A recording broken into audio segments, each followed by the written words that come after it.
Hello વાલા વિદ્યાર્થી મિત્રો, આજે ઉદાહરણ નંબર 3.5 મુક્ત પતન પામતા પદાર્થની ગતિની ચર્ચા કરો અને હવાને અવગણતા. એક પદાર્થની આ એક થિયરી ટાઈપ જ છે, એકદમ સિમ્પલ છે.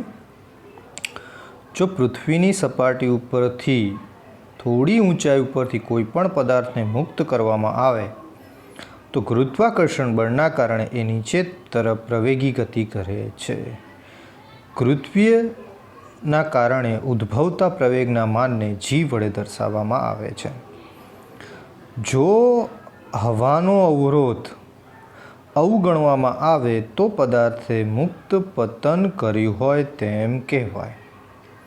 તો આને આપણે મુક્ત પતન કહીશું. સિમ્પલ વાત કરી છે, બરાબર કે નહીં? જ્યારે કોઈ પણ પદાર્થ છે એ જમીન પર પડે છે, બરાબર છે, એટલે કે જમીન નીચે આવે છે, ત્યારે આપણે જે પણ એનો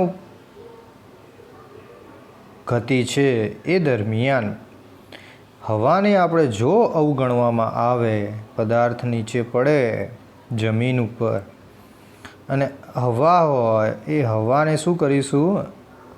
જે પણ અવરોધક બળ હોય, બરાબર, એટલે કે અવરોધક બળમાં કોણ લઈશું? તો હવા.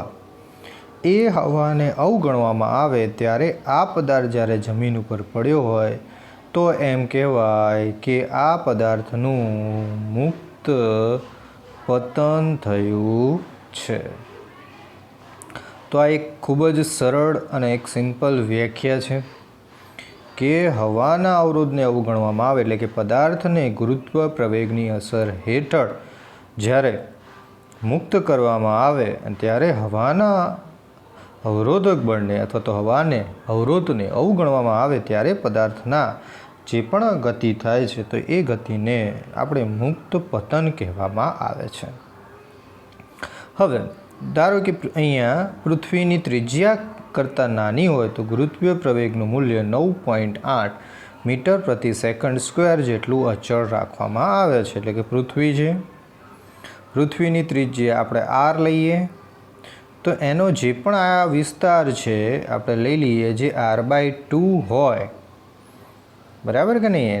એનો વિસ્તાર અહીંયા કરી દીધો, એટલે તો આના કરતાં નાની છે, લેસ ધેન હોય. તો આ જે વિસ્તાર છે તો આ વિસ્તારમાં આપણે ગુરુત્વીય પ્રવેગ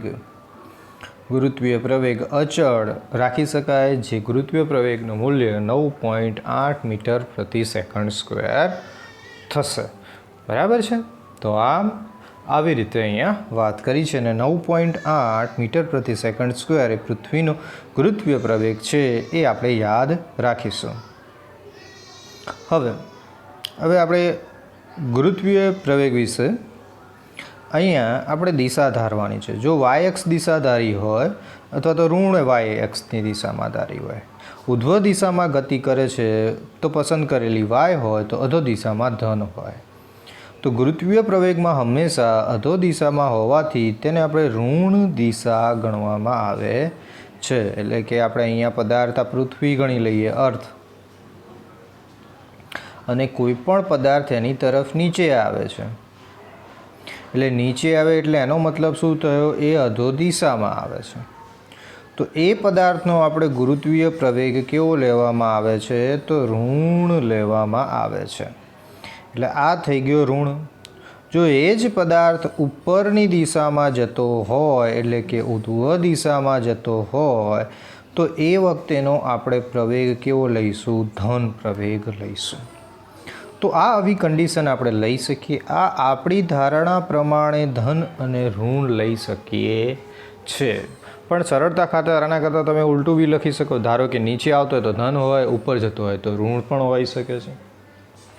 તો આ તમારી જરૂરિયાત પ્રમાણે તમે પ્લસ માઇનસ સંજ્ઞા છે, જે પ્લસ અને માઇનસ એ માત્ર દિશા સાથે સંબંધ ધરાવે છે.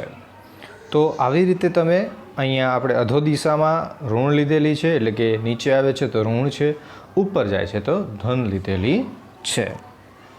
ઓકે, હવે આગળની વાત કરીએ તો એવી રીતે અહીંયા પદાર્થના સ્થાન સ્થિર સ્થિતિમાંથી મુક્ત કરવામાં આવે તો એનો પ્રારંભિક વેગ હંમેશા 0 હોય. આ વસ્તુ યાદ રાખવાની છે કે ગમે ત્યારે કોઈપણ પદાર્થને મુક્ત કરવામાં આવે, અહીંથી મુક્ત કર્યો હોય પદાર્થને, તો મુક્ત કરતા પદાર્થ માટે હંમેશા એનો પ્રારંભિક વેગ 0 હોય છે. બરાબર. તો આ યાદ રાખવાનું કે મુક્ત પતન માટે, બરાબર છે, મુક્ત પતન માટે હંમેશા પ્રારંભિક વેગ 0 લેવામાં આવે છે. હંમેશા પ્રારંભિક વેગ 0 લેવામાં આવે છે. તો આ યાદ રાખજો. બરાબર છે. તો હવે આપણે આ કિંમતો હતી 1 અને 2 એ આપણે અચળ પ્રવેગી ગતિના સમીકરણોમાં મૂકી આપણે કિંમતો મેળવીએ. તો પહેલું સૂત્ર આપણને ખબર હતું અચળ પ્રવેગી, v = v0 + at. તો v0 તો 0 થઈ ગયા. એ જે હતા ગુરુત્વીય પ્રવેગ એ માઇનસ નિશાની લીધેલી એટલે -g અને * t. તો 0 તો v બરાબર -gની કિંમત મૂકી દીધી 9.8 એટલે કે 9.8 × t મીટર/સેકન્ડ વડે દર્શાવવામાં આવે છે. આ પહેલું સમીકરણની વાત કરી. હવે એવી રીતે આપણે બીજા અંતરવાળાનું સૂત્રનું વાત કરીએ તો y બરાબર શું હતું? તો v0t + 1/2 at². તો v0ની કિંમત તો 0 એટલે અહીંયા પહેલાં 0 લખી દીધું. પછી -g હતો એટલે a હતો એટલે એની કિંમત મૂકી દીધી -g 1/2 × t². તો gની કિંમત આપણે મૂકતા 9.8 અને એના ભાગ્યા 2 છે એટલા માટે -4.9 t² મીટર અંતર મળે છે. એટલે કે આના અનુસાર પ્રવેગ મળશે. એટલે આ બીજું જે સમીકરણ મળ્યું એ શેના માટે મળ્યું તમને? તો અંતર માટે. ત્રીજું અચળ પ્રવેગી ગતિનું સમીકરણ શું હતું? તો v² = v0² + 2ay. તો v² જે હતું એના બરાબર v0, પણ v0 તો બરાબર 0 આવી ગયું, -2gy બરાબર કે નહીં? એટલે માઇનસ કેમ આવ્યું? તો એ બરાબર -a ધારેલું છે માટે. હવે 9.8 × 2 કરો એટલે કેટલા થાય? તો અહીંયા 19 છે × y જે છે એ મીટર/સેકન્ડ² જેટલું મળે છે. તો આમ આ સમીકરણમાં આપણે આગળના સમીકરણમાં જોયું કે ભાઈ આ સમીકરણમાં વેગ માટે મળે છે, અંતર માટે મળે છે. તો આમ આપણે એના માટેના આલેખ દોરીએ, એટલે પ્રવેગ, વેગ અને અંતર માટેના આપણે આલેખો દોરીએ. તો જુઓ તમે અહીંયા એક આલેખ દોરેલો છે. આ આલેખ જો ઋણ y દિશામાં લીધેલો છે, એટલે કે નીચે છે એટલા માટે આપણે ઋણ y થઈ. આ સાઈડ સમય આપેલો છે એટલે તમે x અક્ષ ધારી શકો. બરાબર છે. તો આ x અને નીચે ઋણ y લીધેલી છે. અહીંયા સમય આપેલો છે તો અહીંયા પ્રવેગ વિરુદ્ધનો આલેખ છે. તો આ આલેખ કોનો થયો? તો એ એટલે કે પ્રવેગ વિરુદ્ધ સમયનો આલેખ થયો. પ્રવેગ એ ઋણ લીધેલો છે એટલા માટે -y લીધેલો છે. અહીંયા -5 -10 એટલે કે પ્રવેગ આવી રીતે. પણ અહીંયા જે પ્રવેગ હતો એ પ્રવેગ કેવો છે? અચળ ધારેલો છે. અને પ્રવેગ કેટલો અચળ છે? -9.8. એટલા માટે એ ટી સાથે સુરેખ રેખામાં આલેખ દોરવામાં આવે છે. તો આવી રીતે આપણે આ આલેખ દોરીશું.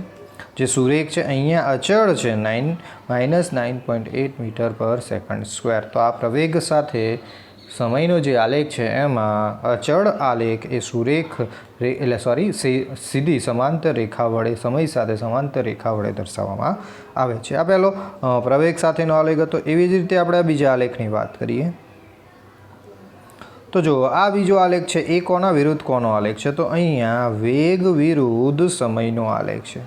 વેગ વિરુદ્ધ સમયનો આલેખ આપેલો છે. બરાબર. અહીંયા 1 2 3 4 5. હા, અને અહીંયા -10 -20 30 બરાબર, -40 અને -50 દર્શાવેલા છે.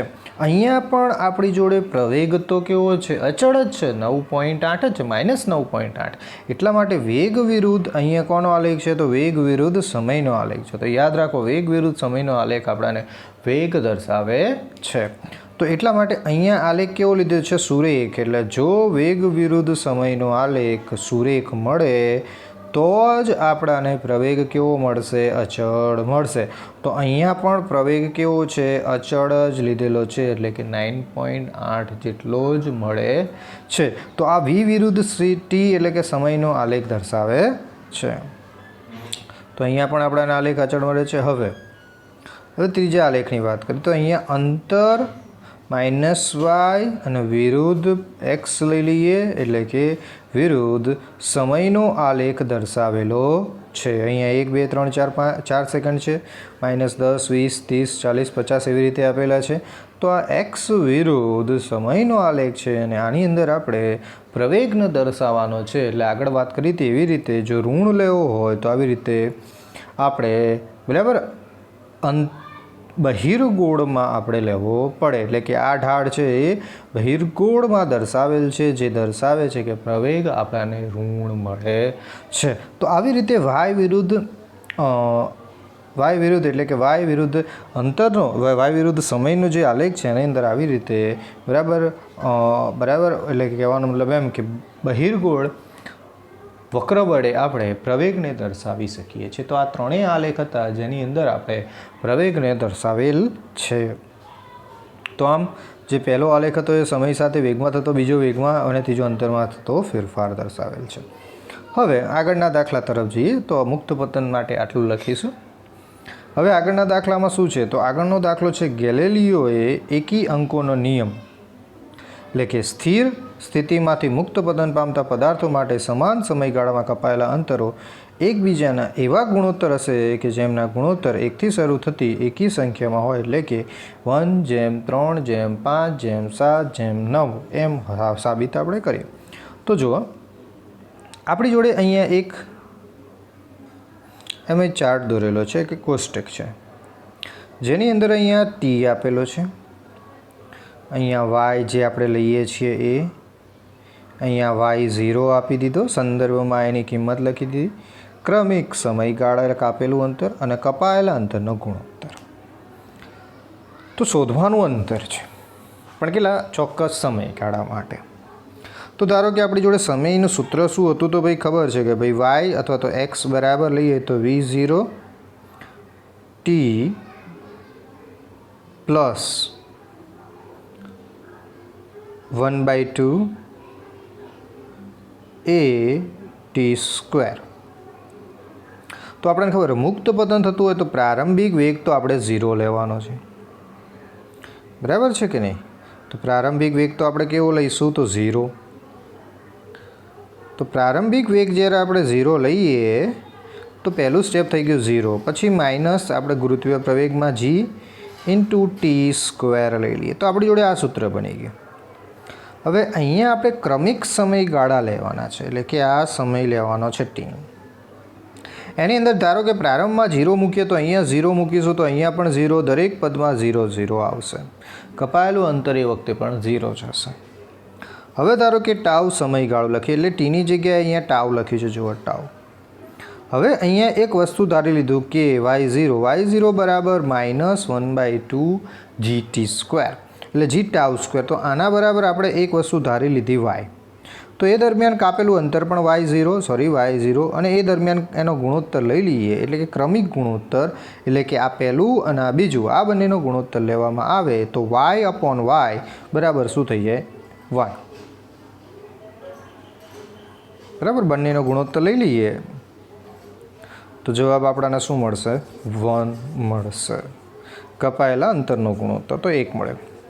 હવે એના પછી આપણે બીજાની કિંમત મૂકીએ, એટલે 2ની કિંમત મૂકીએ. તો અહીંયા 2ની કિંમત મૂકીએ એટલે આગળ કેટલા થઈ ગયા? 4, કારણ કે અહીંયા વર્ગ છે એટલે આનો પણ વર્ગ જ થાય, એ થઈ ગયા 4, એટલે -4. એટલે આના બરાબર તો શું થઈ ગયું આપણી જોડે? y0, એટલે y0 મૂકી દીધું. હવે ક્રમિક કપાયેલું અંતરની વાત કરી. ક્રમિક કપાયેલું એટલે આમાંથી આપણે આ બાદ કરી દઈએ એટલે મને જવાબ કેટલો મળે ક્રમિકમાં? 3y0. બરાબર. હવે આ બંને કપાયેલા અંતરનો આપણે ગુણોત્તર લઈએ તો 3y0/y0. તો y0 કેન્સલ, એટલે વધ્યા કેટલા? 3. એવી જ રીતે હવે 3 ટી સ્ક્વેર લખી એટલે 3નો વર્ગ 9 અને અહીંયા આવી ગયો ટી સ્ક્વેર અને આના બરાબર y0 એટલે થઈ ગયા 9y0. હવે ક્રમિક એટલે કે આપણે ખબર છે કે ભાઈ ક્રમિક એટલે ઉપરમાંથી આને બાદ કરી દઈશું સંદર્ભ બરાબર. તો 9માંથી 4 જશે એટલે કેટલા આવ્યા 5. એટલે મારી જોડે જવાબ કેટલો આવી ગયો 5y0. એ 5y0 હતા એ આપણે આ પહેલાં પદ સાથે તો એમાંથી બાદ કરી દઈએ એટલે કે આ 5y0 ભાગાકારમાં ગુણોત્તર લેવાનો છે એટલે કે y0 સાથે ગુણોત્તર લઈ લઈએ એટલે શું આવે 5y0 અપોન y0 બરાબર થઈ ગયા 5 એટલે જવાબ આવી ગયો 5.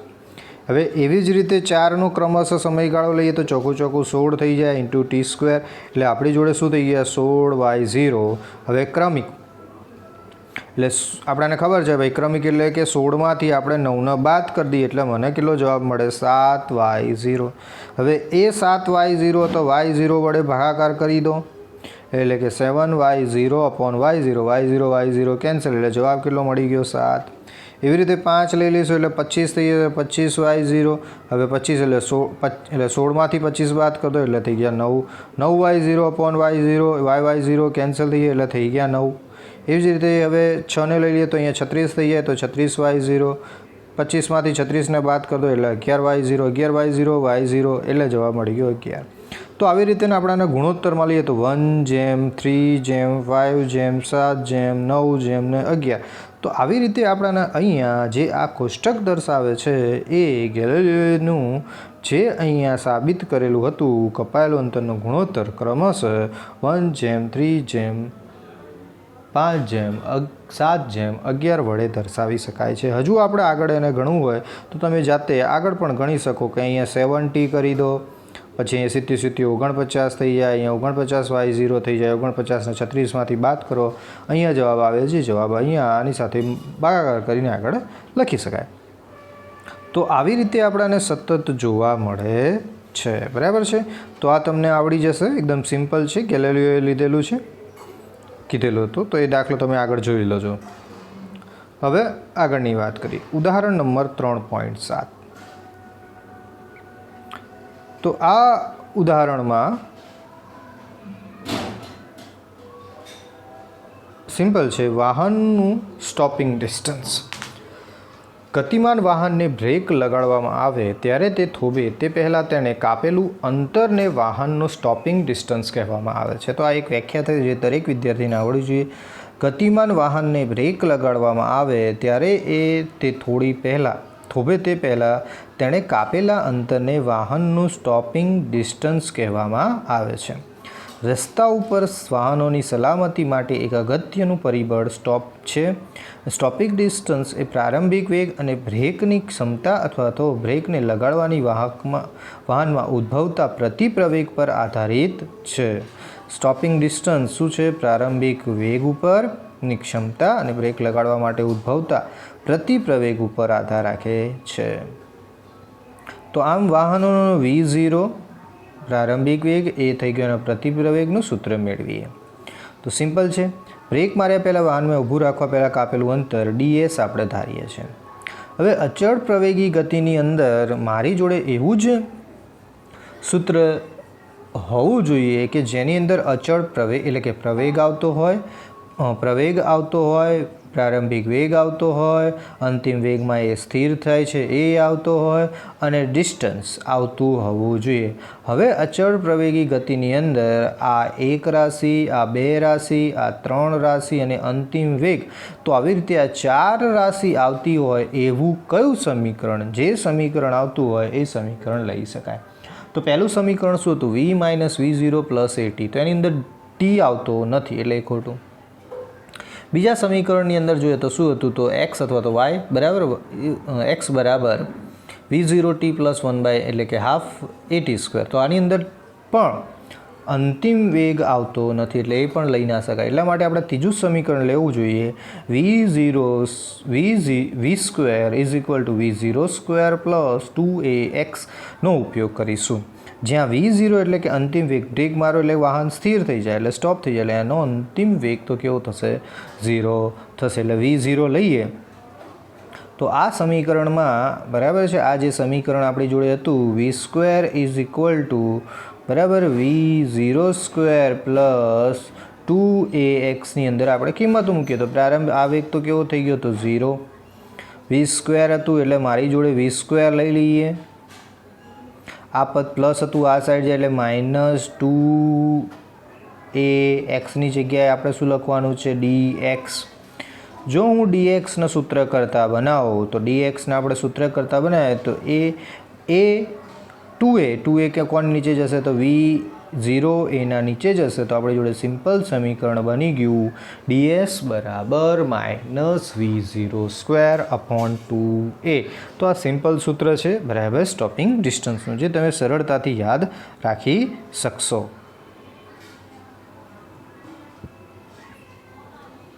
આમ અહીંયા યાદ રાખવાનું સ્ટોપિંગ ડિસ્ટન્સ એટલે વાહનના પ્રારંભિક વેગના વર્ગના સમપ્રમાણમાં છે. એટલે કહેવાનો મતલબ એમ થયો કે આપણે જોઈ લીધું કે ds ચલે છે v0². એટલે જો પ્રારંભિક વેગ બમણો કરવામાં આવે એટલે કે અહીંયા 2નો વર્ગ કરો તો ટોટલ અહીંયા શું થયું કે અહીંયા 4 ગણું થાય છે. બરાબર છે. એટલે કે સિમ્પલ યાદ રાખવાનું કે ds ચલે છે v0². એટલા માટે બરાબર છે પ્રારંભિક વેગ એ વર્ગના સ્ટોપિંગ ડિસ્ટન્સ એ વાહનના પ્રારંભિક વેગના સમપ્રમાણમાં હોય છે. બરાબર છે. ઓકે, તો એ ખૂબ જ સરળ હતો. તો એવી જ રીતે એના ઉપરનો કોઈક એક દાખલો હશે તો એ જોઈ લઈએ. પ્રતિક્રિયા સમય આ આખી અલગ જ એના જેવો જ થશે. જ્યારે કોઈ પરિસ્થિતિ એવી નિર્માણ પામે કે જેથી આપણે ત્વરિત પ્રતિક્રિયા આપવાની જરૂરિયાત ઊભી થાય તો તે ક્રિયાને ખરેખર કરીએ તે પહેલાં અમુક સમય લાગે છે. આમ કોઈ પણ વ્યક્તિનું અવલોકન કરે, તેના ઉપર વિચાર કરે અને તે પછી કાર્યવાહી કરે તે માટે લાગતા સમયને પ્રતિક્રિયા સમય કહે છે. બરાબર કે નહીં? કોઈ વ્યક્તિ બરાબર છે કોઈ પરિસ્થિતિ એવી નિર્માણ પામે કે જેથી આપણે ત્વરિત પ્રક્રિયા આપવાની જરૂરિયાત ઊભી થાય તો તે ક્રિયા ખરેખર તે પહેલાં અમુક સમય લાગે છે. આમ કોઈ પણ અવલોકન વ્યક્તિ કરે, તેના ઉપર વિચાર કરે અને પછી કાર્યવાહી કરે તે માટે લાગતા સમયને પ્રતિક્રિયા સમય કહેવામાં આવે છે. ઉદાહરણ તરીકે અહીંયા લીધું છે કે કોઈક એક વ્યક્તિ કાર ચલાવી રહ્યો છે. અચાનક એક છોકરો રસ્તા ઉપર આવી જાય છે.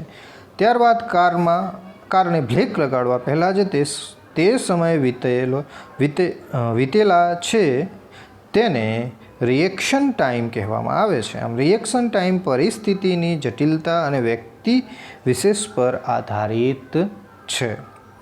આમ તમામ રિએક્શન ટાઈમનું માપન એક સરળ પ્રયોગ દ્વારા કરી શકાય છે. તમારા મિત્રને એક ફૂટપટ્ટી આપો, તેને કહો તે ફૂટપટ્ટીને તમારા એક અંગૂઠા અને બાકીની 4 આંગળીઓ વચ્ચે જગ્યા રાખી, એટલે કે આકૃતિમાં આપણે જોઈએ શિરોલંબ પડતી મૂકે. તેવી ફૂટપટ્ટીનું મુક્ત પતન પામે કે તરત જ તમે તેને પકડી લો છો. ફૂટપટ્ટી વડે કપાયેલું અંતર d છે. ઉદાહરણમાં d બરાબર 21 સેન્ટીમીટર મળ્યું છે. તો રિએક્શન ટાઈમ આપણે શોધવાનો છે. પદાર્થ હવે અહીંયા આપણે વાત કરી મુક્ત પતન કરે. હવે તમને ખબર પડી જાય કે જ્યારે પદાર્થ અહીંયા મુક્ત પતન કરતો હોય તો એનો પ્રારંભિક વેગ કેવો હોવો જોઈએ? 0. બીજી વસ્તુ શું આપેલી છે અહીંયા? એને આપેલી છે પ્રવેગ, બીજું અંતર આપેલું છે. અને ત્રીજી વસ્તુ એ પકડી લે છે એટલે અંતિમ વેગ અમારી જોડે કેવો થઈ ગયો? 0. અને મુક્ત પતન કરતો એટલે હંમેશા યાદ રાખવાનું કે ગુરુત્વીય પ્રવેગ આપેલો છે 9.8 બરાબર -9.8 મીટર/સેકન્ડ².